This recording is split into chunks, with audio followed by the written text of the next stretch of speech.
So I'd love to have you come. We started a new series last month called Happy Even After. We have grown up on Hallmark movies and fairy tales, and I love them. Okay, no, I don't. I am not a Hallmark person. I try. Some of you guys love a good Hallmark movie, and it makes your night. For me, okay. You know what I mean? Okay, some of you guys know what I'm talking about. The thing is this. We grow up on the stories of Cinderella, Rapunzel, Snow White. And as from children on, we're led to believe that once we find our special one, that we will live happily ever after.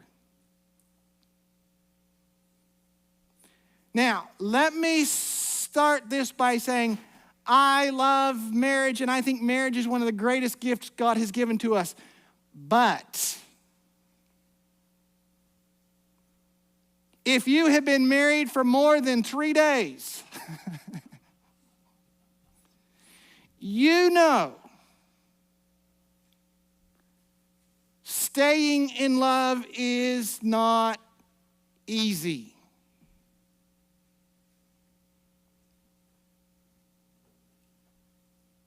You know that to make a marriage work, it takes more than butterflies and passion, doesn't it? And so we began to talk about last week that if we're going to make our marriages work, we must move from passion to purpose. Is passion important in marriage? Yeah. If you don't like the person you're with, it's hard to be married to them. If you've never had any feelings towards your spouse, I hope you didn't. Probably not a good thing to marry them in the first place. But we all know that those butterflies, we're told, by the way, it has been studied so much that we can set a course of how love works. And the feelings of butterflies and passion on average last somewhere between 6 months to 18 months. Does that mean people fall out of love after 18 months? No. It's just that love has to mature and become more than a feeling. And so we began to talk about last week that when God created man, we were told this. For this reason, a man shall leave his father and his mother and shall be joined to his wife, and the two shall become one. The reality is that God intended for marriages to go from passion to purpose, learning how to do things from two to one. Not losing identity, but going in a common direction. All right. We're going to move on because there is so much more. If that was so easy, we would have all done it by now, Pastor. There was a time in history when parents got to pick the spouses for their children. Take a deep breath, okay? Because as parents, we're going, I'll take that. I could do that. As adults who were getting married, we said, no, thank you. When a parent picked a spouse for their children, there were so many things that were going through their head. How do you make a decision on who your spouse should marry? And so they would begin doing deals, and they would be, everybody they met was almost like having a job interview for your children. Let me pull out my checklist. The things that they began to choose on, they're things that would have to be considered in a day and age where there was no social welfare, in a day and age where everything relied upon families sticking together, And so they began to choose things like, all right, if my kid is going to be married, there's some things we got to consider. Number one, business relationships. If I have a fishing industry and you have a fishing industry, this might be a good marriage because we can maybe work together and do bigger, better things together. And so they would sometimes do deals with their children. I'll trade you my son for your, and we'll make this work. Sometimes it was based upon physical security. When you lived in communities that did not have an active police force, guess who you want to have your kids married to? Someone who was strong and powerful and had the ability to protect, your child, but not also your child, but if you can do the deal, you get pulled into the realm of security. Physical security. What will this mean for? Sometimes the decisions were based upon, can I just get along with them? Marriage is a tough thing, and can we as a family get along with their family? Because when grandkids come, there are decisions that are being made on who gets to visit who when. It might be good to get along. There were times when parents would begin to choose who would be best for my spouse. Who are they going to get along with? The only problem is that as each of them was going through their list and as moms and dads were working together with other moms and dads, a lot of these decisions were being made when their child was, guess how old?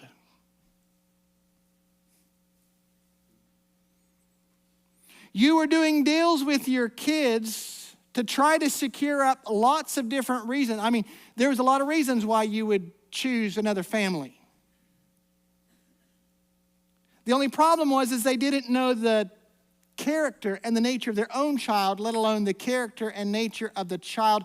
They were simply basing it off of the parents. Can I just ask you a question? If your mom and dad were able to choose your spouse for you, who would they have picked? Let me ask another question.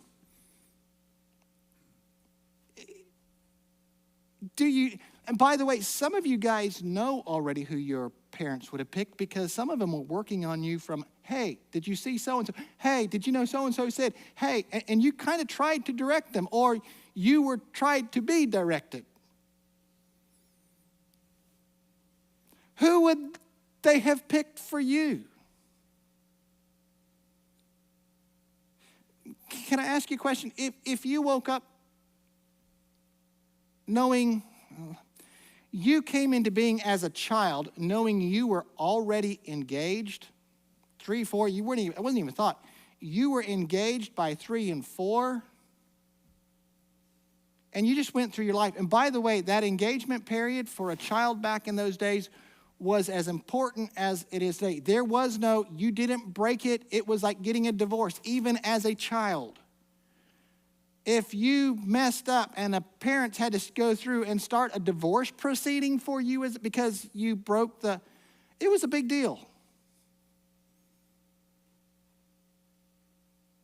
What would it be like to wake up to that person that your parents picked for you if you didn't like the way they looked? I mean, I'm not trying to be, let's just be honest.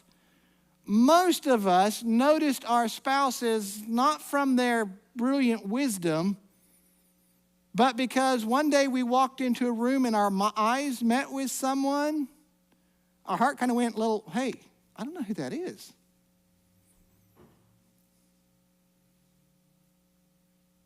And some of you guys tried cheesy lines like, is your daddy a thief? Someone had to steal the stars and put them in your eyes. I mean, okay. But you know what I mean? There was this moment. What if you had to wake up every day next to someone that you just did not like the way they looked? What if you had to wake up every day next to someone who you did not like their humor? I'm not trying to be funny. Well, by nature, I get stressed, I kind of try to make a light of it. If I'm trying to figure something out and it's serious, I try it because I don't want to get... What if you married someone who was so totally opposite you that every time you were trying to do something and they were joking about it? Or even worse, you were just trying to have a little fun and they're like putting water on the party. And what would it be like? What would it be like if you had to wake up every day going, I don't like them?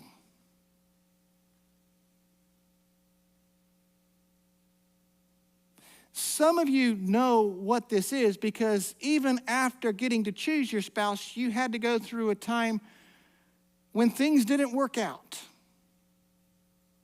And it's never a fun thing, is it? It is painful, it is hurtful. And by the way, for everyone who's had to go through divorce, you know this better than anyone else. There is no such thing as an easy divorce. It is always hurtful and it is always painful. But in the day that we are looking at, as Paul is going to begin to write to us in a second, it wasn't simply the fact is, well, what happens if I don't like? Can I put it a little bit on the other side? What happens if the person you marry doesn't like you? Now, before Moses came along, there was an option.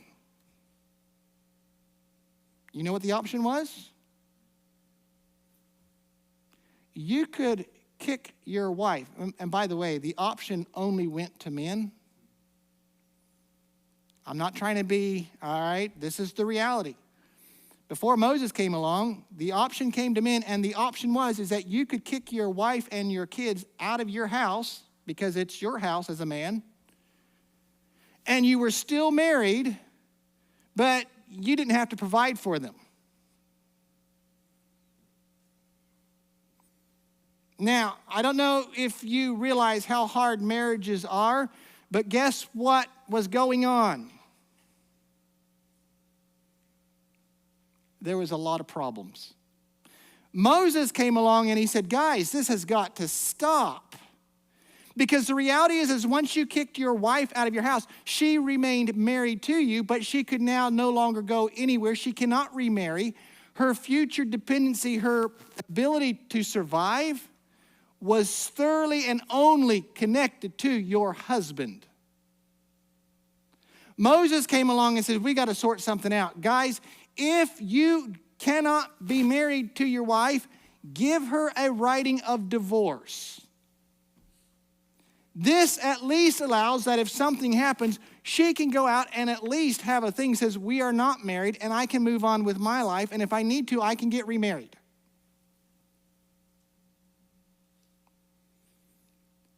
Now, by the way, guess who had the choice to do the divorcing or not divorcing? It got marginally better for women. I say marginally. Because of the choices that went ahead, still was given to the man. You want to get divorced? Men, you can't stand to be with your wife? Well, you now have an option.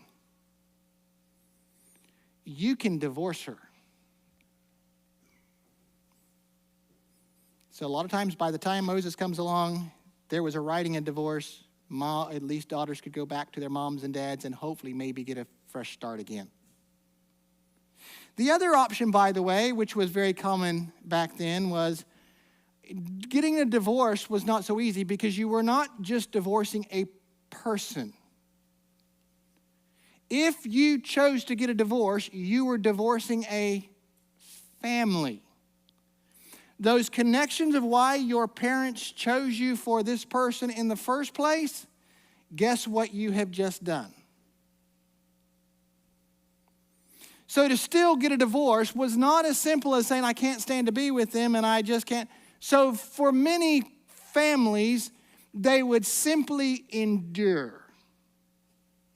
Okay.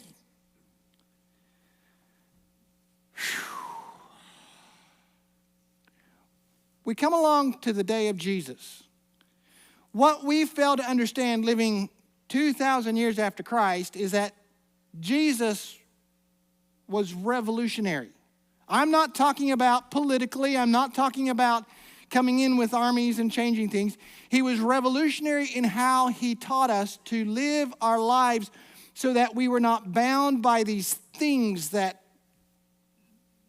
break us. Jesus came along and he began to teach about love. I didn't intend. In fact, they would try to trap him. Jesus, what about this divorce that Moses set up? Should we do it? And Jesus said, you guys know the reality. The intention of marriage was that two people go in one common direction. And he would begin to teach about love your neighbors, love your enemies, do good to those who spitefully use you. Now, Paul comes along and he begins to deal specifically with husbands and wives.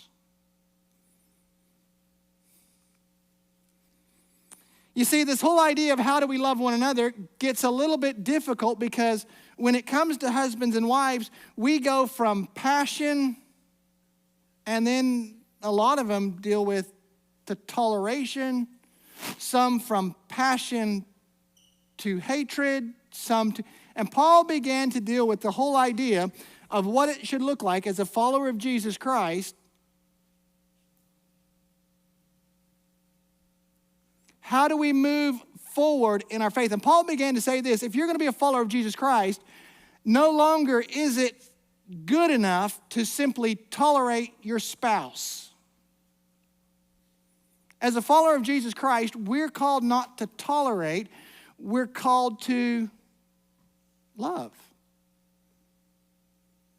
And so Paul begins to formalize, and he begins to get very personal with us, and he began to talk to the churches who were dealing with, and they were struggling with this. And by the way, maybe we can get into some of it on Tuesday night. We'll see how far we go. But he began to deal with this idea of love from a perspective that they could not understand. And I say they couldn't understand because when Paul began to say, we need to love, they were going to say, yeah, but in marriage, what does love have to do with it?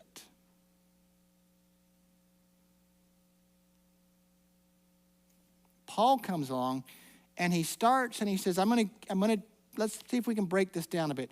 And by the way, as he begins to break this down, guess where he starts? With husbands. Do you know why he starts with husbands? Who has control of relationships? Husbands.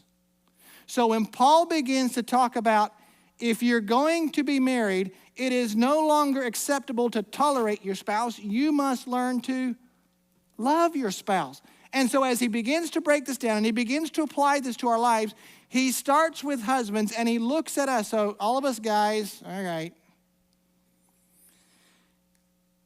He gets very blunt with us. And he begins to say this in Ephesians chapter 5. He says this, in the same way. And now, granted, he's talking about husbands and wives. He's talking about God and the church. He's pulling this all together. But he gets very direct and he's looking at us and he's beginning to say, as a husband, as a family, here's what it begins to look like. Husbands, in the same way, you ought to love your wife as you love your own body. For a man who loves his wife actually shows love for himself.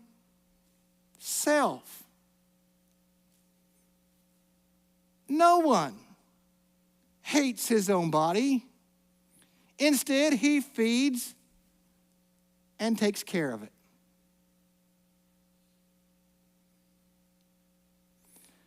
Paul begins to look at us and he begins to say, I'm going to get direct with you men because you control the relationships.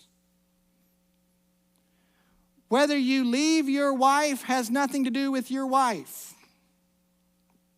Whether you divorce has nothing to do with your wife. It starts with you men. And Paul looks at them bluntly and directly and says, You are called, as a follower of Jesus Christ, to love your wife as you love yourself. Well, what do you do for yourself? How do you show love for yourself? I feed it. I take care of it. I put clothes on it. It's practical. Paul begins to deal with love in a way that says you need to see love. Now, by the way, we're going to come back here in just a second, but remember this. He deals with this idea that as a follower of Jesus Christ, you are called to love your spouse. To tolerate your spouse is not enough. You can't get through life just saying, yeah, okay, you'll do because I have to. Mom made the deal, dad made the deal, let's make the best of it.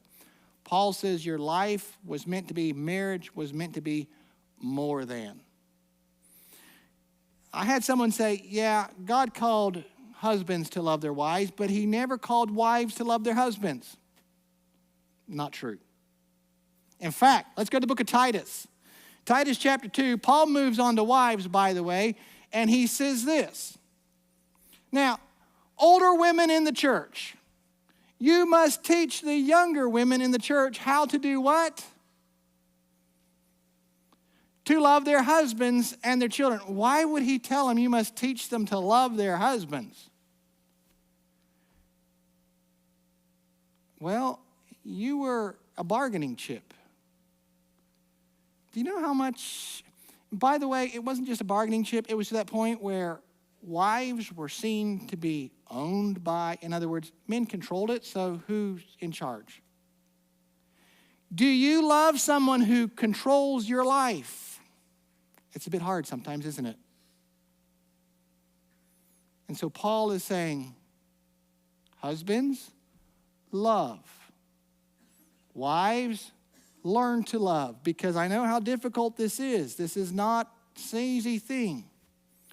Learn to love your husbands. You would say, but she even says to learn how to love your children. Why is that? By the way, Paul was dealing in an age when the husbands didn't just control the wives, they controlled their children. And if a wife gave birth to a child that the husband did not like, in Roman culture, where Paul was writing a lot of this to, guess what they could do? The nurse could take that child and she would bring in, and when the mom would give birth to a child, she would lay it on the father's lap. And if the father looked at it and said, I didn't want another girl, I don't like the way he looks, he is deformed, he's not what I expected, he could go, I don't accept him. And you know what they would do with that child? They would take him to the edge of town, to the garbage dump, and they would lay the child down. As a mother, in a lot of these places, you could not afford to love your child. Paul comes along and says, marriage is so important. Husbands, do not be that person. Love your wives. Wives, you have got to learn to love your husbands and your children. Now,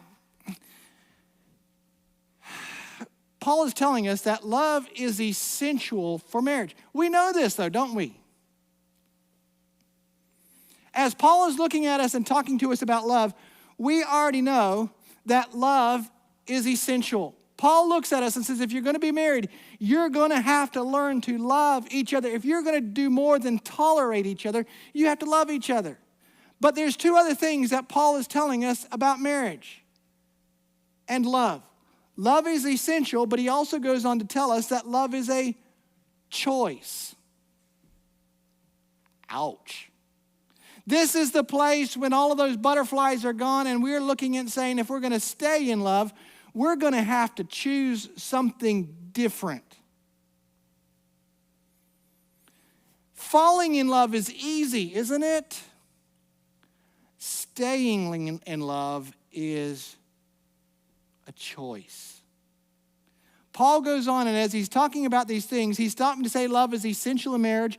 Love is a choice that we must make. And then he goes on and he's looking at this. He's saying love must be cultivated.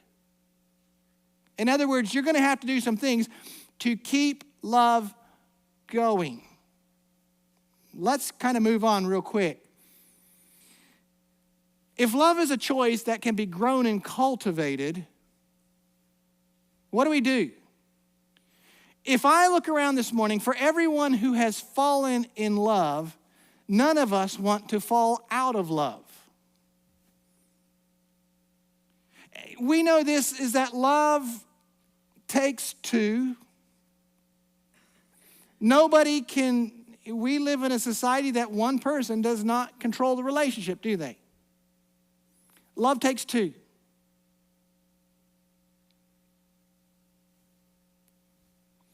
What must we do? How do we do it?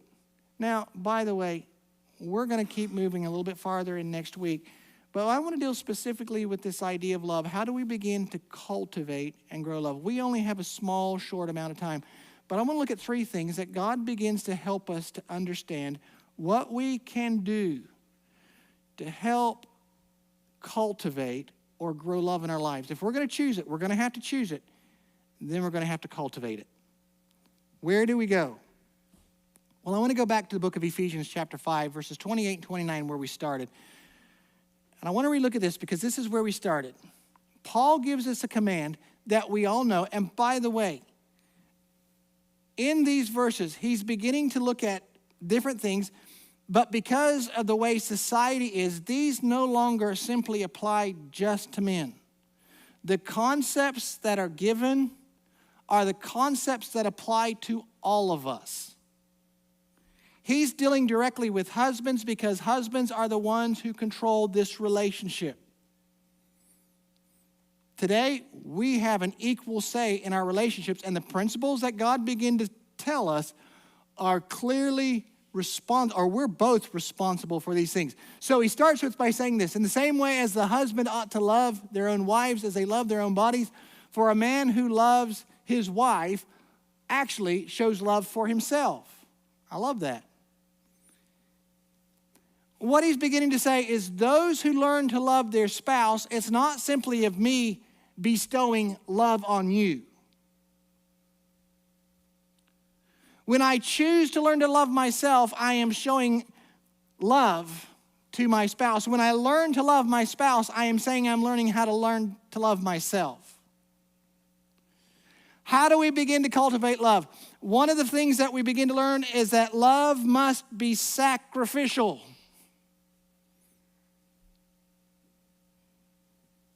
How do you want your spouse to treat you?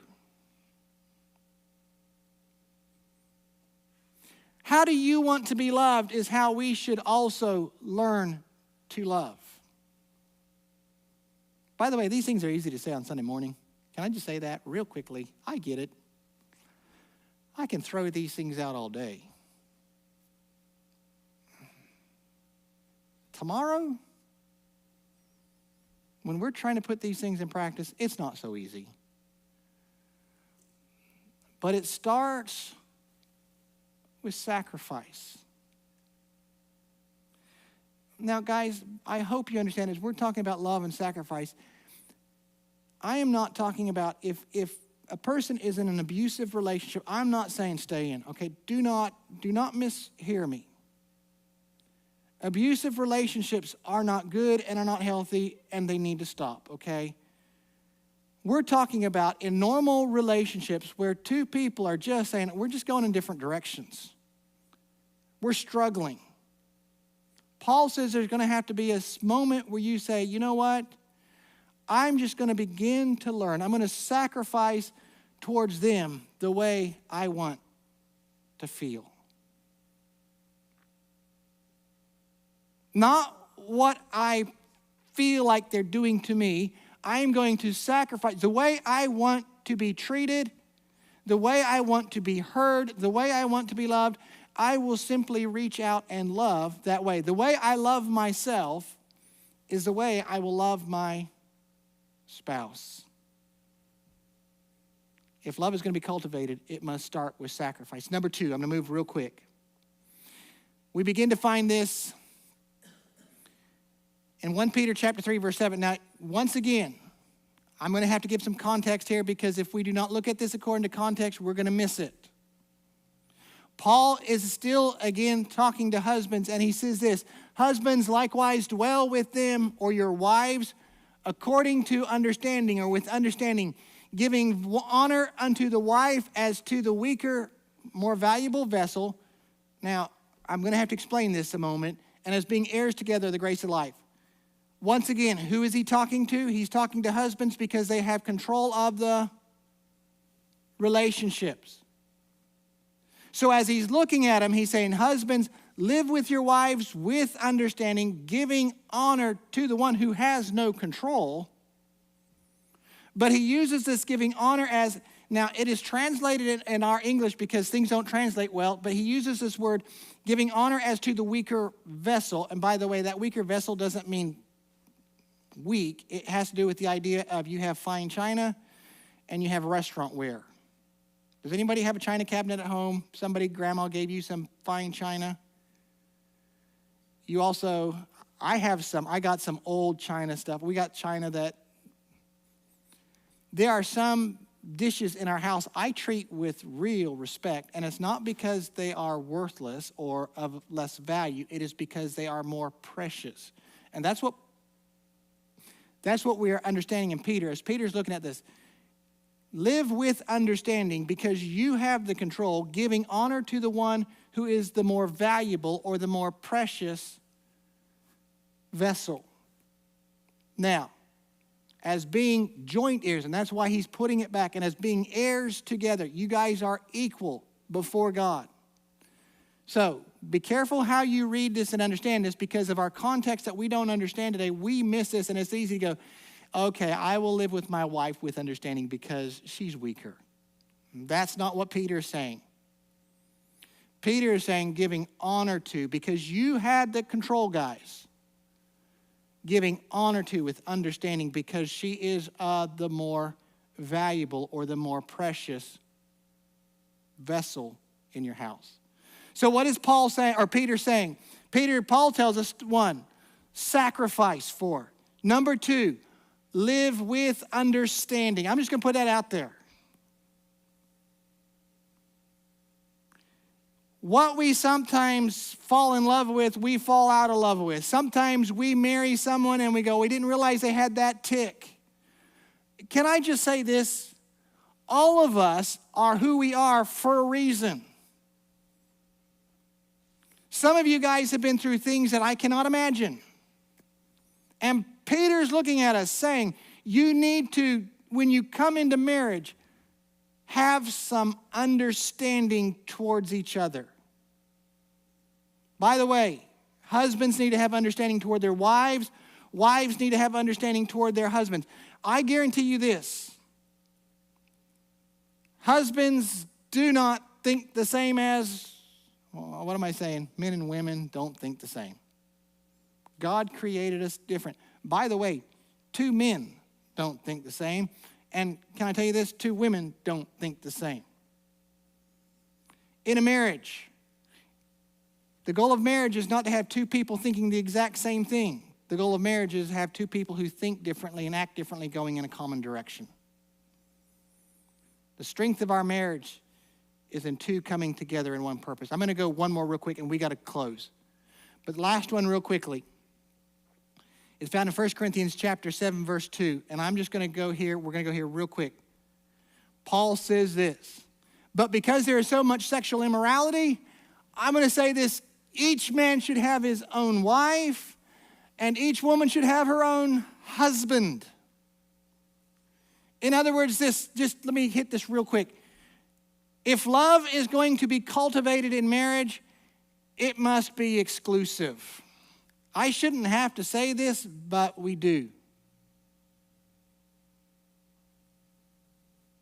When we choose to get married, we are choosing to say, I am yours alone.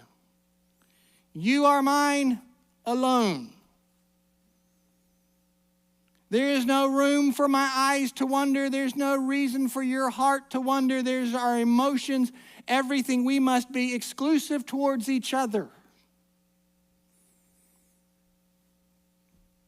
Because if it is not, what will happen? There's no love. And by the way, Paul had to tell this to the church because when men controlled the relationship and they weren't happy in their marriage, guess what they did? What people always do.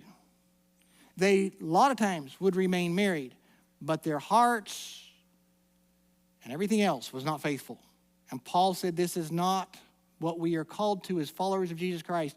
If you are going to grow in your love, you need to look at your spouse and say, you alone. Your spouse needs to look at you and go, you alone. It doesn't matter. Sometimes things are not easy. I'm not looking anywhere. We're going to work this out. We are for each other. Can I just say this? I'm so thankful my mom and dad didn't pick my spouse for me. So thankful. I know they probably would have done a great job. Maybe, I don't know. I'm thankful that I had the opportunity to put my hand up and say, Holly, I love you. You're mine. If you will take me, I promise to give I'm so thankful for that. My boys are so thankful that I don't get to pick their spouses for them.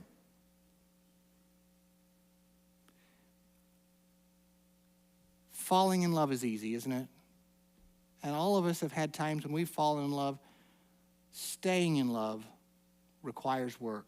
If we're going to stay in love, if we're going to move beyond passion to purpose, we're going to have to learn to cultivate love with our spouse. Hey, you know what? I'm going to sacrifice for it. I'm going to stop and we're going to go in this direction and I'm going to understand you and we're going to try to make things. We're coming from two different things. We're saying two different things and we're going to try to figure it out. And you are mine alone and I am yours alone. We shouldn't have to say it. But the reality is this, is we live in a society that so quickly says, if you don't like the one you're with,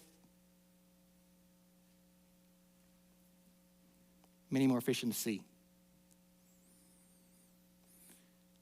We're told, as a follower of Jesus Christ, we need to learn to love. And we all know, and by the way, we're dealing in an ideal world, aren't we? Love is not easy, and love doesn't always work out.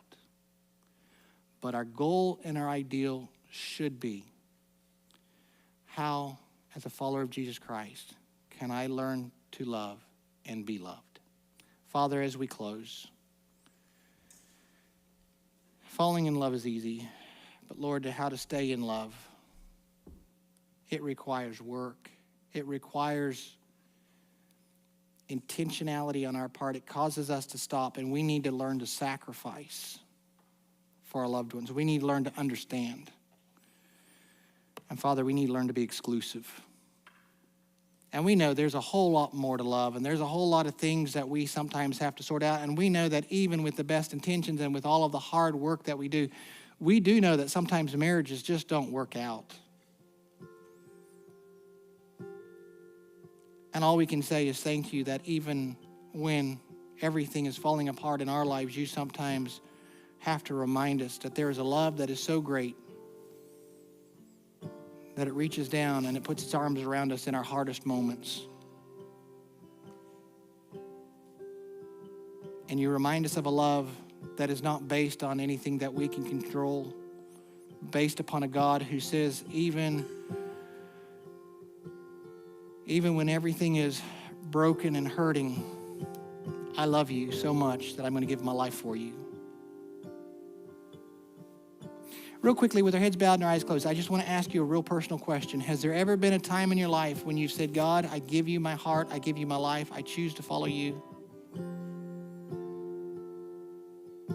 If you've never done that, if there's never been that moment, if there's never been that time when you stop and you say, God, I just want to accept what you've done for me on the cross, you can just do that right where you're sitting.